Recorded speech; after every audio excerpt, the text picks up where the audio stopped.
तर भाजप प्रवक्ते केशव उपाध्ये यांनी विरोधकांवर निशाणा साधलाय। विरोधकांच्या खोटेपणाचा खणखणीत पुरावा आहे। अद्याप अंतिमतः उपलब्ध नसलेल्या यादीवरून गदारोळ का, गोंधळ माजवण्याचा विरोधकांचा हा कट आहे आणि तो उघडकीस आणलेला आहे, असं केशव उपाध्ये यांनी एक्स पोस्ट करत म्हटलंय। तर उपाध्ये यांनी एक्स पोस्टमध्ये काय म्हटलंय ते पाहूयात। स्थानिक स्वराज्य संस्थांच्या निवडणुकीसाठी जी मतदार यादी अद्याप अंतिमतः उपलब्ध नाही, त्यावर गदारोळ करून गोंधळ माजवण्याचा गंभीर कट आता उघडकीस येऊ लागलाय।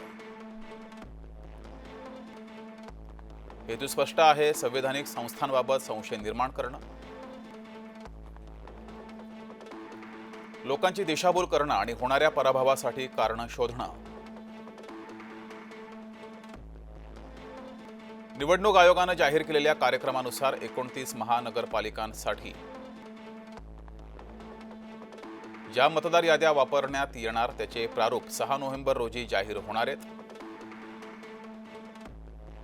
त्यानंतर 14 नोव्हेंबर पर्यंत या यादीवर आक्षेप हरकती नोंदवण्याची मुदत आहे। प्रारूपावरील आक्षेप हरकतीवर तपासून अंतिम यादी 28 नोव्हेंबर रोजी प्रकाशित होईल। विधानसभेला वापरण्यात आलेली मतदार यादी ही प्रारूप आक्षेप अंतिम यादी याच प्रक्रियेतून गेली आहे। त्यावेळेस सुद्धा कुणी आक्षेप घेतला नाही, मात्र पराभवानंतर खापर फोडायला मतदार यादीचं निमित्त शोधलं असं म्हणत ही टीका केली आहे। हे राजकारण लोकशाहीसाठी घातक आहे, ते हाणून पाडलं पाहिजे, असंही केशव उपाध्ये यांनी म्हटलंय।